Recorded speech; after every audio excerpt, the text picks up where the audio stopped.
Assalamualaikum warahmatullahi wabarakatuh. Halo sahabat misteri semuanya, selamat datang di channel Studio Malam. Terima kasih sudah klik video ini. Semoga kalian semua sehat dan diberi keberkahan dalam hidup. Di sini kami menyajikan kisah-kisah horor dan spiritual yang bukan hanya bikin merinding, tapi juga penuh pelajaran hidup. Jangan lupa untuk like, komen, dan subscribe agar channel ini bisa terus berkembang dan jadi tempat berbagi kisah penuh makna. Mari kita mulai ceritanya. Pagi di pinggir hutan Kalimantan tidak pernah benar-benar sunyi. Suara burung saling bersahutan di antara pepohonan tinggi, sementara kabut tipis menyelimuti jalan setapak yang belum sepenuhnya tersentuh matahari. Di sebuah rumah panggung yang sedikit tersembunyi oleh rumpun bambu dan semak-semak liar, Bayu Rangga sedang menumbuk akar-akaran kering untuk ramuan. Udara di sekitar rumah itu masih lembab oleh hujan semalam, dan bau tanah basah bercampur dengan aroma kemenyan yang samar menguar dari dapur belakang. Terdengar suara langkah cepat di tangga kayu depan rumah. Bayu menoleh. Seorang lelaki tua, bertubuh kurus dengan sorot mata gelisah muncul, diikuti oleh seorang lelaki parubaya yang lebih tenang, dan seorang gadis muda yang dipapah dengan hati-hati. "Ini keponakan saya," kata lelaki tua itu.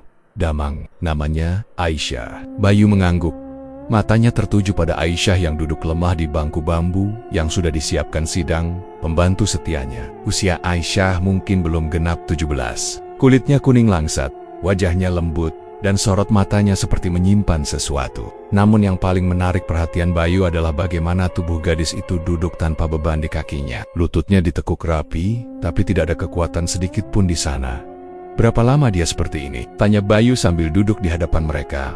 "Sudah hampir 3 bulan, jawab Gantar, ayah Aisyah. "Awalnya kami pikir hanya kram otot, tapi makin lama makin lemas, dan sekarang benar-benar tidak bisa berdiri." Bayu mengangguk pelan. Ia memeriksa kaki Aisyah dengan ujung jarinya, perlahan, tanpa menyentuh bagian yang tidak perlu. Kaki itu tidak dingin, tidak kaku, tidak ada tanda lebam atau bekas luka. Namun saat Yoregrinia mendekati paha, tubuh Aisyah menegang sedikit. Matanya terpejam sebentar, napasnya tertahan. "Bayu bisa merasakannya?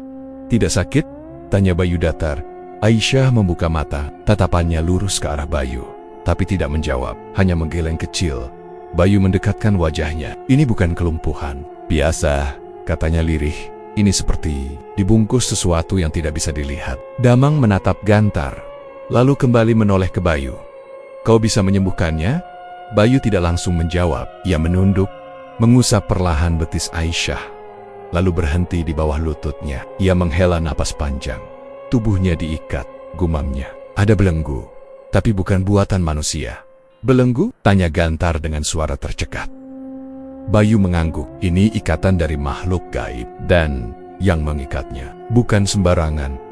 Aisyah masih diam, tapi tatapannya tidak lagi datar. Sejak Bayu menyebut makhluk gaib, matanya terlihat gelisah. "Kau mengenalnya?" tanya Bayu. Kali ini langsung kepada Aisyah. Butuh waktu beberapa detik sebelum gadis itu menjawab. "Aku tidak tahu pasti," ucapnya pelan.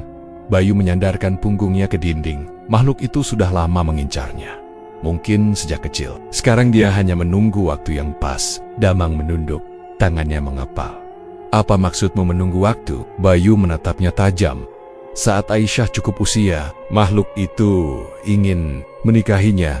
Ruangan mendadak sunyi, hanya suara kipas bambu yang berputar pelan menggantikan udara yang mulai panas. Gantar menelan ludah, lalu memeluk bahu anaknya. "Jin?" tanya Damang, hampir tak percaya. Bayu mengangguk. Makhluk itu bukan roh biasa. Dia datang bukan untuk ganggu sesaat. Dia ingin memiliki seutuhnya.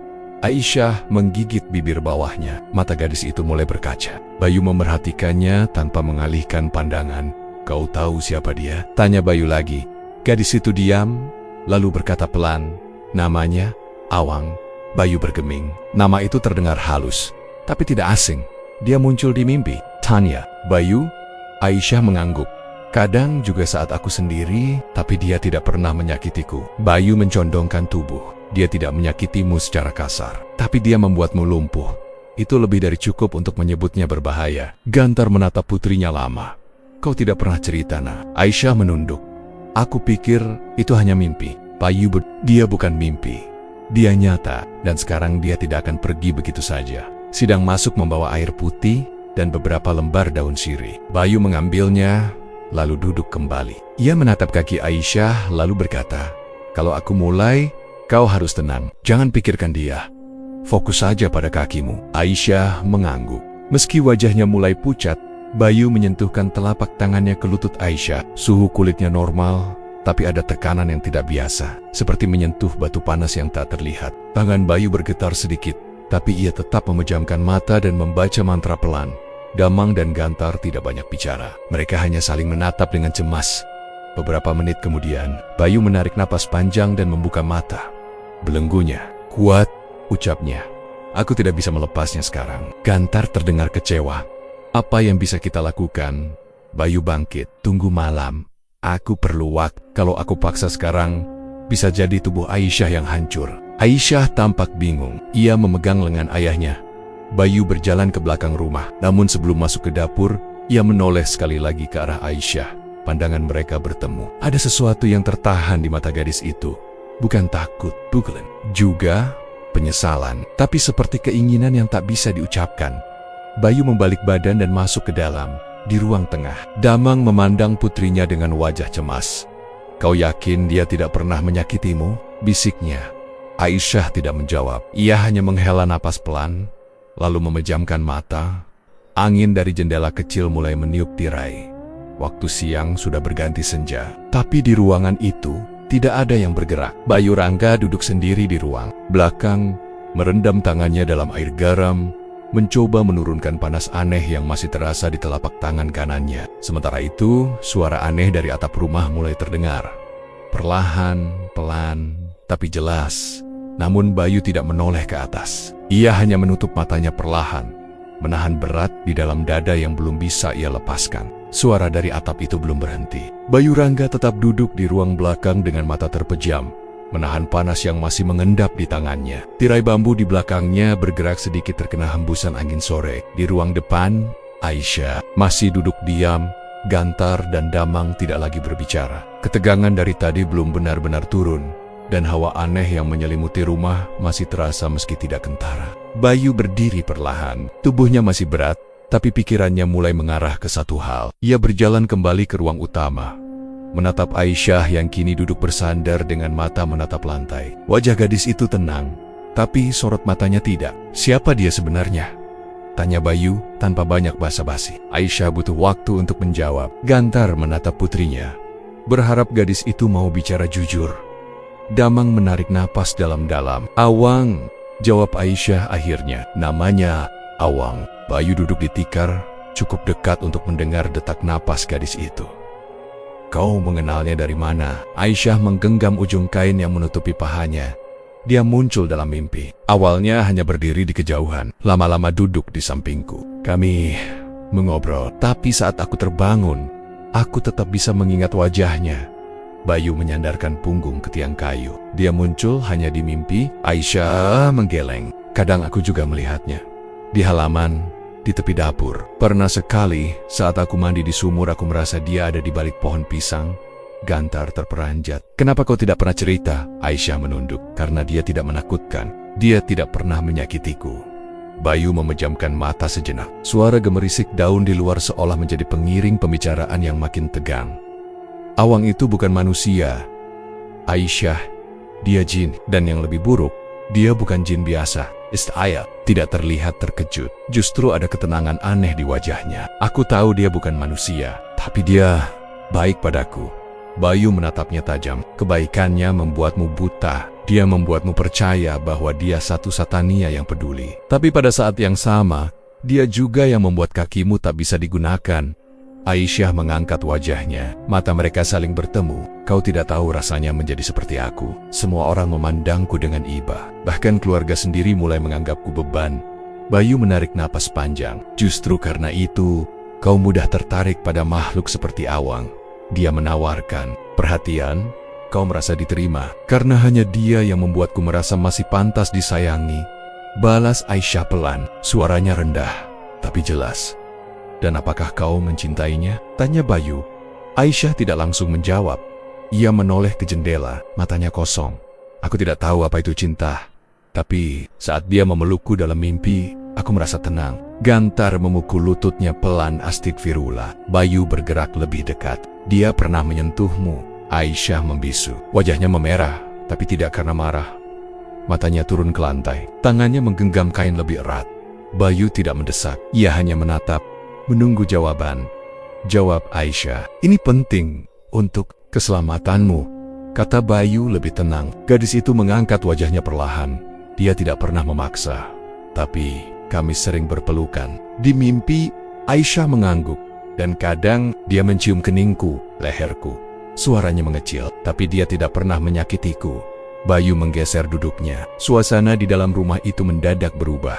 Panas, terasa sesak. Gantar berdiri dan berjalan ke pojok ruangan. Tak sanggup mendengar lebih jauh. Damang hanya menunduk, tidak bicara sepatah kata pun. Bayu masih menatap Aisyah. Kau sadar bahwa meskipun dia tidak menyakitimu, dia membuat tubuhmu rusak pelan-pelan? Aisyah kembali menunduk. Ia mulai menggigil. Aku tidak tahu. Aku hanya merasa dia satu-satunya yang ada untukku. Kau tidak sadar bahwa setiap pelukan dan ciumannya itu mengikatmu semakin dalam, ucap Bayu. Dan sekarang, dia sudah mulai mengambil alih tubuhmu. Aisyah terdiam cukup lama. Tangannya mulai bergerak pelan, menyentuh bagian bawah lehernya, seperti mengingat sesuatu yang pernah terjadi di sana. Bayu memperhatikan gerak itu tanpa suara. Kau harus bantu aku, ujar Aisyah pelan. Kalau memang dia jahat, aku ingin lepas. Tapi aku tidak tahu bagaimana. Bayu Rangga berdiri. Malam nanti, kita mulai. Tapi, aku tidak bisa bekerja sendiri. Kau harus kuat. Aisyah mengangguk tanpa suara. Tapi saat Bayu membalikkan badan dan berjalan ke ruang belakang, gadis itu masih menatap punggungnya. Matanya berkaca-kaca. Di dalam tubuhnya, rasa ragu dan percaya saling bertabrakan. Di antara rasa nyaman dan takut, ada sesuatu yang belum bisa ia pilih. Di dapur, Bayu duduk kembali. Ia menyalakan bara kecil, menaburkan kemenyan dan menatap api yang membentuk asap samar.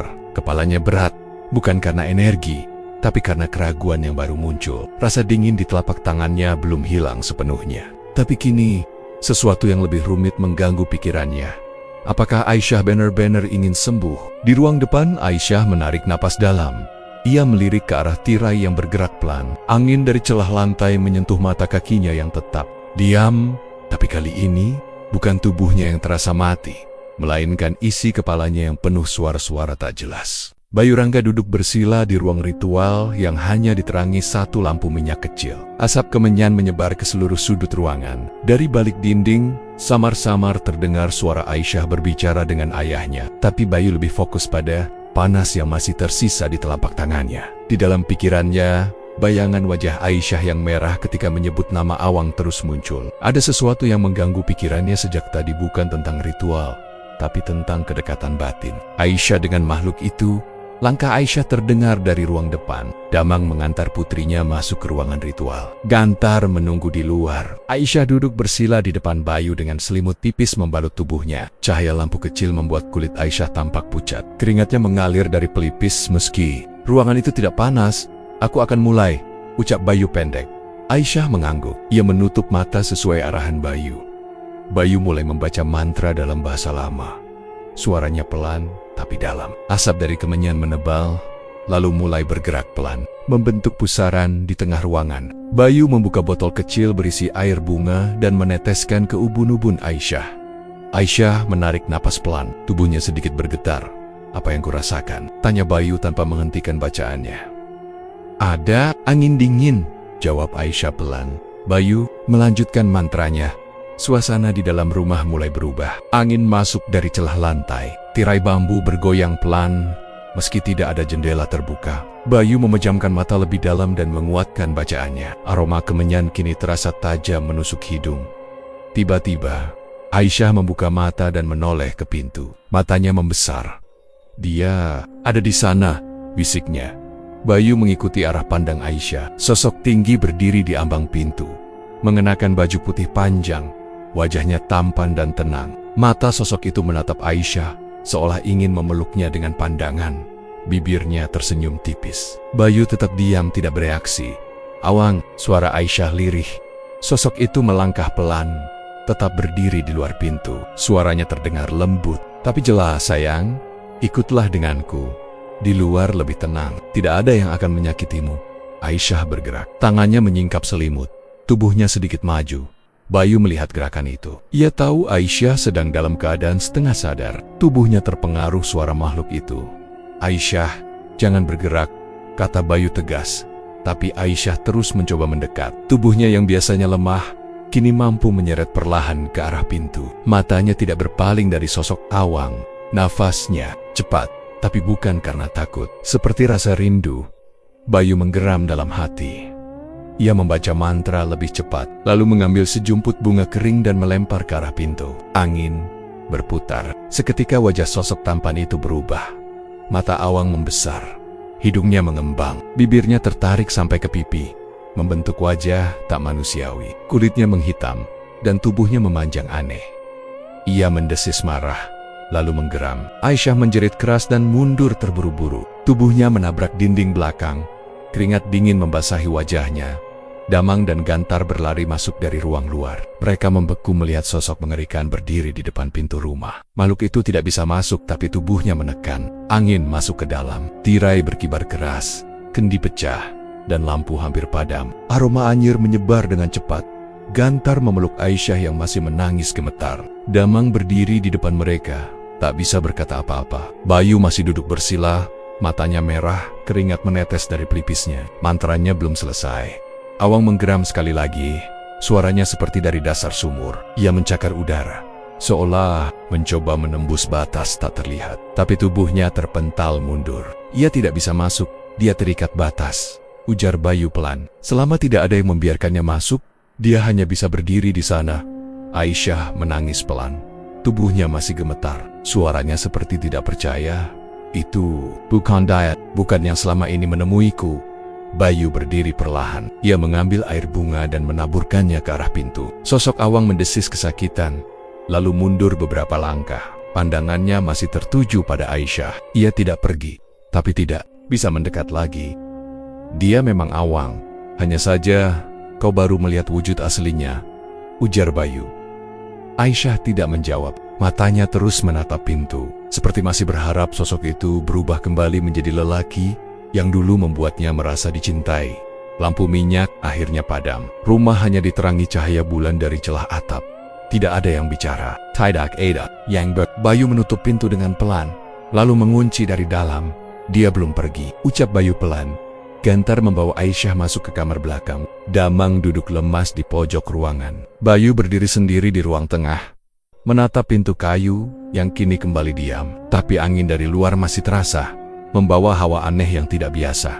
Ritual belum selesai, dan rasa takut yang tadi sempat reda kini kembali pelan-pelan masuk ke dalam pikiran semua orang di rumah itu. Pintu sudah tertutup, tapi hawa dari luar belum benar-benar hilang. Bayu Rangga berdiri beberapa langkah dari pintu, napasnya berat, keringatnya dingin. Aisyah masih di kamar belakang bersama Gantar. Damang duduk di pojok, menunduk dalam diam. Tirai bambu di jendela terus bergetar meski angin sudah berhenti. Suara makhluk itu tak lagi terdengar, tapi kehadirannya tetap terasa. Bayu tahu diam bukan pilihan. Ia menatap lantai sejenak, lalu memejamkan mata. Tanpa berkata apapun, ia duduk bersila di depan pintu dan mulai membaca doa dalam hati. Serang. Tidak terdengar, tapi udara di sekitarnya berubah lebih padat. Tubuhnya perlahan melemas, napasnya teratur. Dalam hitungan detik, kesadarannya berpindah. Bayu keluar dari tubuh kasarnya. Dimensi tempatnya berdiri kini tak lagi menyerupai rumah. Dinding-dinding kayu mengelupas, udara terasa pekat. Di depannya, Awang berdiri.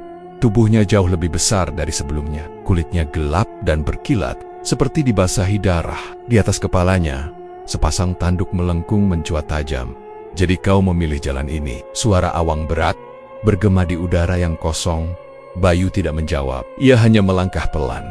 Jaraknya kini hanya beberapa meter dari makhluk itu. Kedua tangannya terentang ke samping, membentuk gerakan perlindungan. Beberapa cahaya kecil muncul di sekelilingnya. Peliharaan gaibnya mulai bermunculan satu persatu. Awang melengkungkan bibirnya, seperti mengejek. Ia langsung menyerang tanpa peringatan. Tubuhnya melesat ke depan, cakarnya terbuka, dan sorot matanya membara. Bayu mengangkat tangannya cepat, membentuk tameng tak terlihat yang menahan serangan pertama. Benturan itu membuat tanah di sekitarnya retak, dan udara menjadi panas seketika. makhluk itu tak berhenti. Ia menyerang bertubi-tubi, mencakar, menghantam, menendang. Bayu bertahan semampunya. Setiap pertahanan yang ia bentuk retak dalam hitungan detik. Peliharaannya ikut membantu, namun satu persatu terpental jauh. Tubuh mereka menghilang dalam kabut. Setelah dihantam, Bayu terhuyung. Napasnya makin cepat, matanya menatap Awang, mencari celah. Ia melihat tanduk itu masih utuh dan selalu dilindungi Awang. Bahkan ketika bertarung, makhluk itu terus menjaga bagian atas kepalanya, seolah bagian itu sangat penting.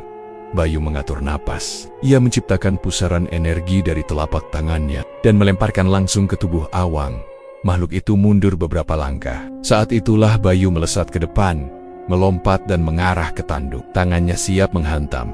Namun Awang berbalik cepat. Ia menangkis serangan itu dan mendorong tubuh Bayu dengan seluruh tenaganya. Tubuh Bayu terpental, menghantam tanah keras, dan menghancurkan batu besar yang ada di belakangnya. Suara retakan tulang terdengar samar. Bayu tak bergerak selama beberapa detik. Awang mendekat. Langkahnya pelan, penuh keyakinan. Matanya tak berkedip. Tanduknya memancarkan cahaya gelap yang berdenyut pelan. Bayu membuka matanya, darah menetes dari sudut bibirnya. Ia mencoba bangkit, tapi kakinya gemetar. Tangannya berusaha menggapai tongkat kayu kecil di tanah, tapi terlalu jauh. Berhenti. Suara Awang terdengar keras. Kau tidak bisa menang dariku. Bayu mengangkat kepala pelan. Kau hanya jin yang takut kehilangan mainannya. Awang menggeram. Tubuhnya makin besar. Nafasnya memburu. Ia melompat ke depan dan mencengkeram leher Bayu. Cakarnya menekan kuat, membuat napas Bayu nyaris terputus. Wajah mereka hanya sejengkal.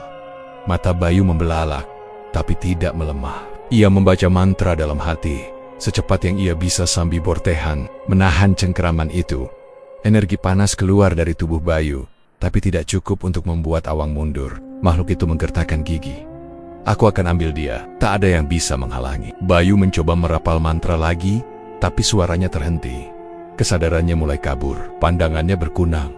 Suara di sekitarnya menghilang, yang tersisa hanya rasa sakit di leher dan detak jantung yang melemah di tempot lain. Tubuh kasarnya yang duduk bersila di depan pintu mulai bergoyang pelan. Tangan kanannya mengepal, sementara peluh menetes deras. Gantar yang memerhatikan dari kejauhan mulai panik. Ia menghampiri Damang.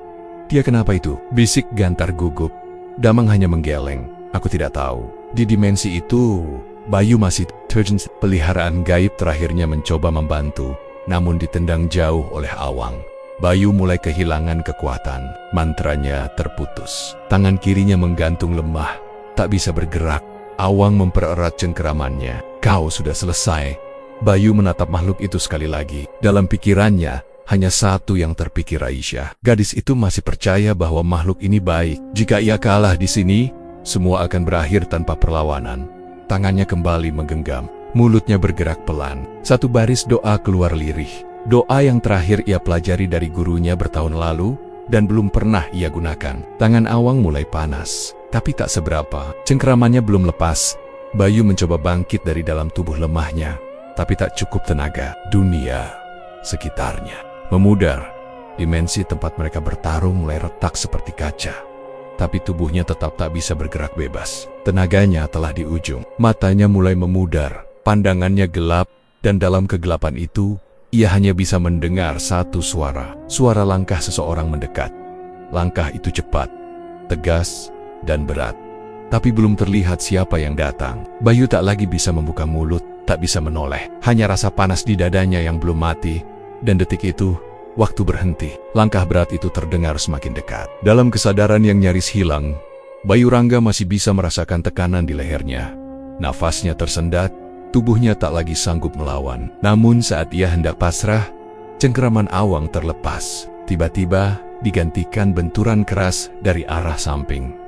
Tubuh Bayu terhempas ke tanah, pandangannya kabur. Tapi ia sempat melihat siluet sosok tinggi dengan kain gelap dan ikat kepala. Jalil berdiri di antara Bayu dan Awang. Tangan kirinya menggenggam tombak kecil yang berpendar. Dan di belakangnya, beberapa peliharaan gaib muncul membentuk lingkaran. Kau gila. Suara Jalil terdengar jelas. Menghadapi makhluk ini sendirian. Kau bukan dewa. Bayu memaksakan diri duduk. Kau seharusnya tidak datang. Kalau aku tidak datang, kau sudah mati dicekik jin. Jawab Jalil tanpa menoleh. Awang berdiri kembali. Geram, tanduknya berdenyut pelan, tubuhnya bergerak cepat dan menyerang Jalil tanpa ragu. Jalil menghindar sigap, dan pasukan gaibnya langsung menahan serangan lanjutan. Sementara itu, Bayu mencoba mengatur napas. Tubuhnya masih lemas, tapi pikirannya kembali fokus. Kau tak akan sanggup menahannya lama, ujar Bayu sambil berdiri pelan. Aku tahu, tapi setidaknya kau punya waktu untuk bernapas, balas Jalil tajam. Mereka berdiri bersebelahan. Di depan mereka, Awang melangkah pelan. Matanya menyala. Jalil menatap Bayu dengan mata yang tak kalah tegas. Kau bilang padaku kau sudah berhenti berurusan dengan makhluk seperti ini, kata Jalil. Bayu menoleh, diam sejenak. Aku tidak punya pilihan. Kau punya, tapi kau pilih jalan pendek yang penuh luka. Bayu menarik napas berat. Aku membuat perjanjian dengan raja mereka, dan sekarang aku harus bayar semua yang dulu kuterima. Jalil mendekat, nadanya menurun. Bayu, kau masih bisa berhenti, masih bisa keluar sebelum tenggelam lebih dalam. Bayu menggeleng. Kalau aku berhenti sekarang, semua yang kubangun akan hancur, termasuk orang-orang yang kubantu. Kau bantu orang dengan kekuatan dari iblis. Kau kira itu amal? Jalil menahan diri agar suaranya tidak meninggi. Bayu tak menjawab. Di kejauhan, salah satu peliharaan Jalil terpental, menabrak batu besar dan lenyap. Awang makin mendekat, nafasnya berat, dan tubuhnya memancarkan hawa panas. Aku akan serang lagi, kata Bayu sambil mengambil posisi. Jalil berdiri di depan Bayu. Biar aku saja, dia targetku. Aku yang membuat ini jadi seperti sekarang, jawab Bayu tegas. Aku tidak peduli, ucap Jalil. Kau satu-satunya keluargaku. Kalau kau mati, aku tidak punya siapa-siapa lagi. Payung, kata-kata Jalil menghantamnya lebih dalam dari serangan Awang tadi. Wajah Jalil tidak berubah, tapi mata laki-laki itu bergetar. Ada sesuatu yang sudah lama terpendam di sana. Sudah berhutang banyak padamu, Bayu, lanjut Jalil. Dan kalau aku bisa membayar sebagian dengan menggantikanmu hari ini, aku rela. Bayu menahan emosi. Ia mengangkat tangannya, mencengkeram bahu Jalil. Kau tidak tahu apa yang sedang kau hadapi. Aku tahu cukup, jawab Jalil. Dan aku tahu kau terlalu keras kepala untuk mengaku lelah. Kalau kau mati, semua akan sia-sia, balas Bayu pelan. Jalil menatapnya lurus. Kau kira aku tidak takut, tapi kalau aku hanya diam melihat kau dihancurkan pelan-pelan, aku lebih pengecut dari siapapun. Bayu terdiam. Ia melepaskan cengkeramannya perlahan. Jalil melangkah maju, tapi Bayu kembali menarik lengannya. Jangan, ucap Bayu. Suaranya berat. Aku yang memulai ini. Aku yang harus mengakhirinya. Kau terlalu keras kepala, gumam. Jalil, kau juga terlalu nekat, balas Bayu. Mereka saling tatap, tidak ada yang mundur. Sementara itu, Awang kini hanya berjarak beberapa langkah. Suara napasnya seperti bara yang dibakar. Tanah di bawah kakinya retak setiap ia melangkah.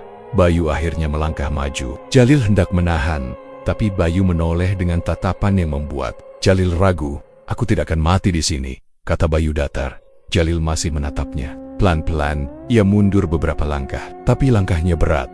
Di depan mereka, Awang mengangkat tangannya tinggi, seolah menantang.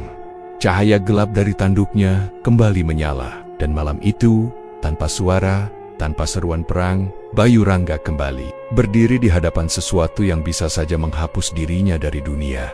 Jalil hanya bisa menatap punggung sahabatnya. Rahangnya mengeras, dadanya sesak, tapi ia tahu, tidak ada kata-kata lagi yang bisa menghentikan Bayu sekarang. Dan itu yang paling ia takutkan. Bayu Rangga berdiri tegak, napasnya belum kembali utuh, tubuhnya kaku menahan gemetar. Sedangkan Awang di hadapannya mulai memperkuat aura jahat yang semakin menyesakkan udara sekitar. Jalil masih berada beberapa langkah di belakang, matanya lekat memperhatikan punggung sahabatnya. Meski tak berkata apapun, ia tahu Bayu tengah berada di batas akhir kekuatan. Dan saat tanah mulai bergemuruh, Bayu merentangkan tangan, membaca doa yang tak biasa ia ucapkan di hadapan siapapun. Dari tanah, asap putih merambat seperti akar tumbuhan. Asap itu bergerak cepat, membelit setiap sudut halaman rumah. Jalil sedikit merasa tekanan yang lebih berat dari sebelumnya. Asap itu menebal, lalu berkumpul di satu titik. Suara gaib menggema, rendah dan dalam. Perlahan dari kepulan itu terbentuk siluet tubuh manusia, besar, sangat besar. Bahunya melebar melewati atap rumah. Wajahnya tidak terlihat jelas, hanya dua cahaya putih menyala di tempat seharusnya mata berada. Awang berhenti. Untuk pertama kalinya, matanya membelalak. Ia menoleh ke arah Bayu yang sudah tertekuk lutut, wajahnya pucat. Tapi Bayu tetap memejamkan mata, tangan kirinya terangkat menghadap siluet besar itu. Seketika, tanduk awang retak. Tanpa ada yang menyentuhnya, tanduk itu pecah sendiri, lalu jatuh ke tanah dan berubah menjadi debu hitam. Awang mengerang keras, suaranya mengguncang, tapi tidak bisa melawan kekuatan yang kini mengelilingi tubuhnya. Dalam hitungan detik, hawa dingin menyebar cepat ke seisi halaman. Embun membeku di daun, dinding rumah mengeluarkan uap tipis. Lalu awang menghilang, lenyap tanpa suara, hanya menyisakan tekanan berat yang perlahan memudar. Jalil terpaku, wajahnya pucat.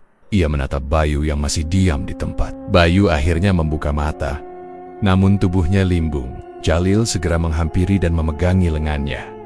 "Kau tadi memanggil apa?" Suara Jalil pelan tapi jelas. Bayu menarik napas pendek, lalu menjawab lirih, "Yang menjaga hidupku." "Kau bilang sudah berhenti pakai kekuatan gelap, Bayu." Nada suara Jalil sedikit menekan. Bayu tidak menoleh. Ia hanya menatap asap yang mulai memudar, yang seperti awang tidak bisa ditangani dengan cara biasa. Makhluk itu tunduk karena takut, bukan karena hormat, tegas Jalil. Bayu mengangguk pelan. "Aku tahu." Jalil menatapnya tajam. "Berapa banyak yang harus kau bayar lagi atas semua ini?" "Semua," jawab Bayu lirih. "Termasuk nyawa." Hening. Jalil tak bisa menjawab. Bayu menepuk bahu Jalil pelan. "Pulanglah," katanya. "Kau sudah terlalu banyak ikut. Kembalilah ke Marwati. Jauhkan dirimu dari ini semua. Jangan paksa aku pergi," ucap Jalil. "Kau sudah lakukan cukup." Lebih dari cukup. Bayu berdiri perlahan. Ia masih lemah, tapi pandangannya sudah jernih. Jalil akhirnya hanya menunduk. Tak ada lagi yang bisa ia katakan. Ia tahu Bayu akan membiarkannya melangkah lebih jauh ke dalam urusan ini. Dan mungkin memang benar, ia bukan bagian dari dunia kelam yang Bayu pilih. Beberapa menit kemudian, Bayu melangkah ke dalam rumah. Suasana dingin masih terasa, namun tekanan sudah hilang. Gantar dan Damang duduk di dekat pintu, wajah mereka cemas. Di dalam kamar, Aisyah masih terbaring. Bayu mendekat. Cahaya lampu temara menyinari wajah Aisyah yang kini tampak tenang. Bayu duduk di sisi ranjang, lalu memegang tangan gadis itu. Aisyah membuka mata pelan. Mereka saling tatap tanpa berkata. Kemudian, perlahan, Aisyah menggerakkan kakinya. Sedikit, tapi cukup untuk membuat Bayu menarik napas lebih panjang. Ia menoleh ke arah pintu, lalu menutup matanya sejenak. Titik Ada, senyum di wajahnya. Hanya kelelahan yang dalam. Di luar suara serangga kembali terdengar. Malam seolah kembali normal. Tapi tak ada yang benar-benar sama setelah semua yang terjadi. Dan di benak Bayu, semua ini baru permulaan dari harga yang harus ia bayar. Kepulangan Bayu Rangga dari pertarungan panjang melawan awang menyisakan kelelahan yang tak hanya pada tubuh, tapi juga di dalam batin. Ia belum benar-benar tenang. Namun pagi itu ia tetap memaksakan diri menaiki kudanya menuju desa Meranti. Jalil belum kembali dari perjalanan kecilnya bersama Damang, dan suasana rumah terlalu sepi untuk ditinggali lebih lama. Bayu memilih berangkat sendirian. Ia ingin bicara langsung dengan Marwati, memberitahu apa yang terjadi, dan sekaligus mengembalikan sedikit kepercayaan yang pernah hilang dari diri Jalil. Sesampainya di rumah Syamsul, sambutan tak semeriah biasanya. Syamsul hanya menyambut dengan anggukan kecil dan menyilakan Bayu duduk di teras. Marwati muncul kemudian, membawa segelas teh, dan meletakkannya di hadapan Bayu tanpa banyak bicara. Ada sesuatu yang tak biasa dari raut wajah mereka. Bayu merasakannya. "Inai, mana?" tanya Bayu membuka percakapan. Syamsul menghela napas sebelum menjawab. "Dia pergi. Sudah 2 hari. Bayu mengangkat alis. "Pergi kemana?" "Kami juga tidak tahu," ujar Marwati pelan. "Dia hanya tinggalkan baju beberapa helai." "Tidak pamit?" Bayu menatap Marwati. Wajah gadis itu terlihat lelah, tapi sorot matanya jujur. "Kenapa dia pergi?" Marwati duduk di sebelah ayahnya, lalu menatap lantai. "Kau tahu dia menyukaimu, kan?" Bayu terdiam. Ia tidak langsung menjawab. "Sejak dulu," lanjut Marwati, "Inai memang suka menunggumu tiap kali kau mampir. Dayat tak pernah bilang, tapi aku tahu dari caranya memandang. Tapi sejak Anjani tinggal di rumahmu, dia mulai berubah." Bayu mengangkat pandangannya. "Aku tidak pernah punya niat menyakiti siapapun. Aku tahu. Tapi Inai gadis, perasaan bukan urusan niat," sahut Marwati pelan. Bayu menyandarkan punggung, menarik napas dalam. Ada penyesalan yang muncul begitu saja. Wajah Inai yang ceria tiba-tiba muncul di benaknya. Lalu bayangan itu berubah menjadi tatapan sendu yang pernah sekali ia lihat, tapi tak ia pahami kala itu. Ia merasa bodoh, terlalu sibuk dengan urusan dunia gaib, sampai lupa bahwa ada yang gayam-dayam memperhatikannya dari balik dinding rumah kayu. "Maafkan aku," ucap Bayu lirih, bukan kepada siapa-siapa secara khusus, tapi cukup keras untuk didengar. Syamsul hanya menggeleng. Inai keras kepala. Kalau dia sudah merasa dilupakan, dia lebih memilih menjauh. Bayu menggenggam lututnya. "Aku tak pernah menyangka dia menyimpan rasa sebesar itu. Aku pikir dia hanya anak gadis biasa yang ramah." Marwati tersenyum lemah. Kadang rasa yang tak diungkap justru lebih dalam dari yang ditunjukkan. Bayu tertunduk dalam sunyi, pikirannya kembali melayang pada beban-beban yang selama ini menekan. Ia sudah terlalu sering memilih jalan yang membuatnya sendiri. Keputusannya untuk mengabdi pada makhluk gaib, perjanjian-perjanjian rahasia, semuanya ia lakukan demi melindungi banyak orang. Tapi tak pernah ia hitung berapa banyak hati yang harus dikorbankan diam-diam. Dan kini, Inai menjadi salah satu dari mereka. "Aku akan cari dia," gumam Bayu. Meski tanpa semangat penuh, Syamsul tak menanggapi. Ia tahu, kadang sesuatu yang pergi bukan untuk ditemukan, tapi untuk dilepaskan. Bayu akhirnya bangkit dari duduk. Ia tak sanggup berlama-lama di sana. Suasana rumah itu terlalu banyak menyimpan rasa yang tak ia pahami sepenuhnya. Marwati mengantar sampai pintu pagar, lalu berkata lirih, "Kalau kau benar-benar ingin berubah, jangan sakiti orang yang dayam-dayu menyayangimu." Bayu menatapnya sejenak, lalu mengangguk. Ia melangkah pergi, namun langkahnya berat. Kehilangan Inai bukan tentang cinta yang kandas, tapi tentang kegagalan memahami sinyal kecil dari mereka yang hadir dalam diam. Dan di jalan pulang, Bayu hanya bisa menatap lurus ke depan, seolah mencari sosok yang tak pernah benar-benar ia lihat selama ini. Sementara langit siang itu mendung menggantung rendah, seolah ikut memendam sesuatu yang belum sempat diucapkan. Langkah Bayu terasa berat saat ia kembali melewati jalan setapak menuju rumahnya. Setelah pertemuan di desa Meranti, pikirannya tidak kunjung tenang. Kepergian Inai menyisakan ruang kosong yang sulit dijelaskan, dan suara Marwati tadi terus terngiang. Di antara pepohonan yang rindang, Bayu menarik napas panjang. Ia pikir setidaknya malam ini ia bisa beristirahat, menenangkan diri sejenak. Namun begitu sampai di halaman, Sidang sudah menunggunya dengan wajah panik. "Ada orang datang, bawa anak perempuan," kata Sidang cepat. "Kondisinya parah, Bang. Baunya bukan kayak orang sakit biasa." Bayu langsung mempercepat langkah. Di ruang tengah, ada dua orang perempuan duduk gelisah. Salah satunya menangis pelan sambil menggenggam tangan seorang gadis muda yang terbaring di atas kasur kayu. Gadis itu bernama Galung. Usianya belum 20 tahun, tapi kulit wajahnya menghitam dan mengelupas. Beberapa bagian leher tampak berlubang dan mengeluarkan cairan busuk yang menggenangi kain yang membungkus tubuhnya. Bau menyengat langsung menyergap hidung Bayu. Ia menahan napas dan mendekat perlahan. Matanya tajam menelusuri tubuh Galung tanpa menyentuh. Di bagian dada kanan, ia melihat pola melingkar samar. Di bagian perut kiri, ada bekas tusukan kecil. Dan di bawah lutut, ada tonjolan keras yang tidak wajar. Bayu sudah tahu apa ini susuk. Ia menoleh ke arah ibu Galung. "Siapa yang pernah kasih dia susuk?" Perempuan itu tampak kaget. "Tidak ada. Kami keluarga biasa. Anak saya juga tidak pernah." Bayu menunjuk bagian dada. "Ini titik pertama. Susuk pengikat cinta. Di sini ada bekas tusukan. Di bawah lutut itu penguat pesona. Kalau tak percaya, buka saja. Lihat sendiri bagian tubuh yang tak rusak, meski yang lain membusuk." Ayah Galung, yang tadi diam di sudut ruangan, akhirnya bangkit. Dengan ragu ia membuka bagian kain yang menutupi betis anaknya. Mereka semua terdiam saat melihat kulit di bagian itu masih utuh. Bahkan terlihat lebih cerah dibanding bagian tubuh lain yang menghitam. "Dia tidak akan mati sampai susuk itu dilepas," kata Bayu perlahan. Tapi tubuhnya akan terus membusuk. Lama-lama ia tidak akan sadar siapa dirinya. Ibu Galung menjerit kecil, lalu memeluk tubuh anaknya erat. Bayu berlutut dan menatap mata Galung yang masih terbuka samar. Matanya kosong, tapi ada sedikit sisa kesadaran di sana. "Dia masih bisa diselamatkan," kata Bayu pelan. "Tolong, Bang," ujar sang ayah dengan suara serak. "Lakukan apapun, asal anak saya jangan mati dengan cara begini." Bayu menoleh pada Sidang. "Siapkan air jeruk purut, 3 cermin kecil, dan kain putih bersih.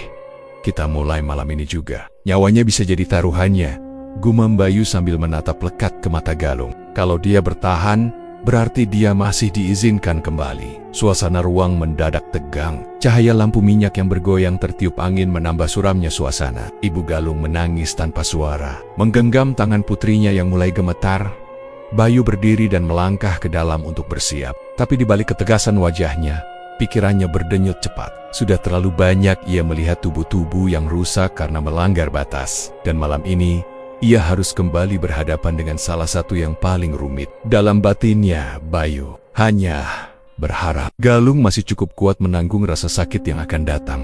Keheningan di dalam rumah Bayu pecah oleh desah napas pendek. Galung yang mulai tak teratur. Tubuhnya yang membusuk kini hanya dibalut kain putih longgar yang mudah dilepas untuk memudahkan ritual. Bayu duduk bersila di hadapan tubuh itu, memandangi setiap bagian dengan penuh fokus. Di hadapannya sudah tersusun bambu miang kelepamiyong, daun sawang, 3 cermin kecil, serta air dari 7 sumber yang sebelumnya Sidang kumpulkan siang tadi. Ibu dan ayah Galung hanya duduk di sudut ruangan, tak berhenti berdoa dan menggenggam tangan satu sama lain. Bayu menutup mata. Ia memulai bacaan dalam suara rendah. Setiap suku kata yang dilantunkan menggema di dalam ruang yang kian dingin. Lilin yang menyala mulai bergetar seolah terhantam angin, padahal semua jendela tertutup rapat. Saat mantra memasuki bagian ketiga, suara aneh mulai terdengar dari dinding belakang. Suara desisan, bisikan keras, dan tawa kecil berbaur menjadi satu. Sidang menoleh ke segala arah, tubuhnya merapat ke pintu dengan pelan. "Bang," bisiknya. "Ada yang datang." Bayu tidak menyahut. Mulutnya terus bergerak, matanya tetap terpejam. Saat ia menyentuh cermin pertama dan menaruhnya di atas dada Galung, dari sudut langit-langit, asap hitam mulai berkumpul dan membentuk bayangan menyerupai sosok berjubah. Wajahnya tidak jelas, tapi suaranya menggema ke seluruh rumah. "Kau tidak berhak melepaskannya," teriak makhluk itu. Bayu membuka mata, menatap tajam ke arah asap tersebut, lalu kembali melanjutkan bacaan. Suara dari makhluk-makhluk itu semakin keras, saling bersahutan. 5 sosok lain mulai bermunculan di sekitar ruangan, berjalan melingkari. Tubuh semuanya berbentuk samar, berwarna gelap, dan bergerak cepat. Ayah Galung mencoba bangkit, tapi Sidang langsung menahannya. "Jangan ganggu, sekarang nyawa anak bapak ada di ujung lidah Bayu," ujar Sidang dengan tegas. Dengan gerakan cepat, Bayu menekan titik pertama di dada Galung. Gadis itu langsung kejang, matanya membelalak, bagian kulit yang ditekan melepuh, dan mengeluarkan cairan hitam pekat. Salah satu jin penjaga menjerit keras, lalu meledak seperti asap yang terseret angin. Bayu mengusap wajahnya yang mulai basah oleh keringat. 3 titik lagi, gumamnya. Tangan kirinya menyentuh bagian perut kiri Galung. Kali ini, perlawanan lebih kuat. Sosok jin tinggi berambut putih muncul dan menendang Bayu hingga terpental ke belakang. Tubuh Bayu menghantam dinding, namun ia segera bangkit. Dalam posisi setengah berlutut, ia mengacungkan 2 jari dan membaca mantra pelumpuh. Sosok itu membeku sepersekian detik. Bayu memanfaatkan celah itu untuk menusuk titik susuk kedua dengan bilah bambu miang. Galung kembali kejang, cairan keluar deras dari mulut dan hidungnya. Jin kedua menghilang dengan raungan yang mengguncang dinding-dinding rumah. Ritual terus berlanjut. Susuk ketiga di bawah lutut lebih sulit dilepaskan saat Bayu mendekatinya. Seluruh ruangan mendadak gelap, lampu mati seketika. Suara tangisan anak kecil terdengar dari balik pintu. Sosok makhluk ketiga merangkak masuk dari kolong rumah, menatap Bayu dengan mata merah menyala. Tubuhnya kecil, tapi wajahnya dipenuhi luka bakar. Ia mendekat cepat, menyerang dengan cakaran tajam. Bayu menghindar, namun pundaknya sempat terkena goresan. Sambil menahan sakit, Bayu menggenggam kelapa mayang dan mengusapkannya ke kaki Galung, sambil membaca pengusir susuk terakhir. "Pecah atau mati," gumam Bayu sambil menggertakkan gigi. Dengan satu dorongan keras, susuk ketiga terlepas, dan tubuh Galung mengangkat sedikit, lalu jatuh lemas. Semua makhluk itu mendadak hilang. Bau busuk memudar pelan-pelan. Bayu terduduk di lantai, matanya kosong, tubuhnya bergetar karena kelelahan. Sidang segera menghampiri dan menopangnya dari belakang. Galung kini diam. Napasnya pelan tapi teratur. Wajahnya tak seindah dulu, tapi setidaknya pembusukan telah berhenti. Bayu menatapnya dalam diam. Ia tahu, gadis itu mungkin tidak akan pernah kembali seperti dulu. Tapi malam ini, ia berhasil menyelamatkan satu nyawa dari cengkeraman gaib yang licik. Namun, harga yang harus dibayar terlalu mahal. Dalam hati, Bayu sadar, beberapa luka memang tak bisa sembuh sepenuhnya. Tangis bahagia dari keluarga Galung masih terdengar samar ketika pintu rumah Bayu perlahan ditutup dari dalam. Bayu tak ikut mengantar mereka hingga pekarangan. Ia hanya berdiri sejenak di ambang pintu, menatap punggung mereka yang perlahan menjauh sambil membawa Galung yang kini tertidur lemas. Di tangan sang ayah tergenggam amplop coklat lusuh bayaran yang sudah disepakati jauh sebelum ritual dimulai. Tak ada pelukan, tak ada ucapan selamat tinggal, semua selesai seperti transaksi biasa. Begitu pintu tertutup rapat, Bayu bergulen pelan ke ruang depan dan duduk sendirian di atas tikar pandan. Sore tadi tubuhnya sempat diguyur air wudhu oleh sidang, tapi bekas pertempuran dengan dunia gaib masih melekat di kulit dan tulangnya. Memar hitam di leher belum memudar, dada terasa nyeri saat menarik napas panjang. Di atas meja kecil di depannya, tersisa sisa kelapa mayang yang tak terbakar sempurna dan beberapa lembar daun sawang yang kini menguning. Ia memandangi benda-benda itu dalam diam. Lampu minyak di pojok ruangan menyala redup, menyoroti sadit-sadit rumah yang sejak tadi tak lagi bergerak. Apa semua ini sepadan? Gumamnya pelan. Tak ada jawaban, hanya bunyi cicak dan desir angin dari celah dinding yang kerap bersuara seperti orang berbisik. Bayu menyandarkan punggung ke tiang bambu dan menatap langit-langit. Matanya menatap kosong, tapi di dalam benaknya muncul satu persatu wajah-wajah yang baru saja ia lalui. Jalil, yang meninggalkannya dengan luka hati karena pertikaian prinsip. Inai, yang pergi diam-diam karena perasaan yang tak terbalas. Isla, gadis yang kini berjalan kembali, tapi entah akan jadi seperti apa hidupnya setelah ini. Lalu Galung, tubuhnya memang selamat, tapi wajah dan kulitnya tak akan pernah kembali seperti dulu. Semua orang datang padanya dengan harapan, lalu pulang membawa perubahan, tapi selalu menyisakan satu luka. Sidang lewat di belakangnya tanpa bicara. Lelaki itu tahu kapan tuannya ingin sendiri. Ia hanya meletakkan teko kecil berisi air hangat dan segelas cangkir, lalu kembali ke dapur. Bayu tidak menyentuhnya. Matanya tetap kosong. Pikirannya masih menelusuri jalan-jalan lama yang tak pernah ia beri kesempatan untuk dilupakan. Dulu kau cuma tukang obat pinggir hutan, bisik Bayu sendiri. Sekarang, semua orang datang minta tolong. Tapi nggak tahu, satu saja ritual, tubuhmu terpotong dari dalam. Tangannya meraba bekas luka di pinggang yang belum kering. Dulu, ia yakin bisa mengendalikan semuanya. Tapi semakin banyak orang datang, semakin ia sadar, yang mereka minta bukan sekadar kesembuhan, tapi keajaiban. Dan setiap keajaiban selalu menuntut bayaran bukan dari orang yang disembuhkan, tapi dari dirinya sendiri. Kalau kau berhenti, orang mati. Kalau kau lanjut, yang mati kau sendiri pelan-pelan. Pikirannya kian berat, bukan karena rasa bersalah, tapi karena perasaan asing yang makin sering menghampiri tiap kali malam datang. Rasa kosong. Tak ada satupun yang benar-benar tinggal di hidupnya. Tidak Jalil, tidak Inai, tidak Aisyah. Rumah ini hanya tempat singgah penderitaan orang lain. Setelah selesai, mereka pergi. Ia tetap di sini, sendiri, menanti tamu berikutnya dengan luka yang baru. Bayu menutup matanya sejenak, hening, lalu membuka perlahan. Pandangannya mengarah ke pojok rumah, ke satu sudut dinding yang dulu pernah ia paku dengan rambut dan darah sendiri. Perjanjian yang tak boleh diingkari seumur hidup. Ia ingat benar ucapan makhluk itu. Yang kau miliki bukan kekuatan, tapi sewa, dan semua yang disewa pasti dikembalikan. Bayu menandok, lalu menarik napas pelan. Ia tak menyesal, tapi lelah menjadi penampung semua cerita buruk tanpa pernah bisa menyerahkan satu pun miliknya ke siapapun. Semua orang datang, semua orang pergi, dan ia tetap di tengah, menanggung semuanya sendiri. Cukup satu malam ini aku tenang, bisiknya lirih, lalu hening kembali menyelimuti. Bayu menatap lampu yang hampir padam, seperti dirinya yang sudah tak tahu lagi apa yang masih menyala dalam tubuhnya. Tidak ada yang perlu ia jawab. Tidak ada yang perlu ia tangisi, karena pada akhirnya semua orang akan tahu kekuatan itu tak pernah gratis. Terima kasih sudah menyimak kisah ini sampai akhir. Setiap detik yang kalian luangkan untuk mendengar bukan cuma berarti bagi kami, tapi juga jadi semangat untuk terus menyuarakan cerita yang jarang terdengar. Jika kisah ini menggugah, menggetarkan, atau membuat kalian berpikir, maka jangan biarkan berhenti di sini. Bagikan, dukung, dan tetap bersama kami di setiap perjalanan gelap yang penuh makna. Sampai jumpa di kisah berikutnya. Salam hormat dari kami, karena tanpa kalian, suara ini takkan pernah sampai. Wassalamualaikum warahmatullahi wabarakatuh.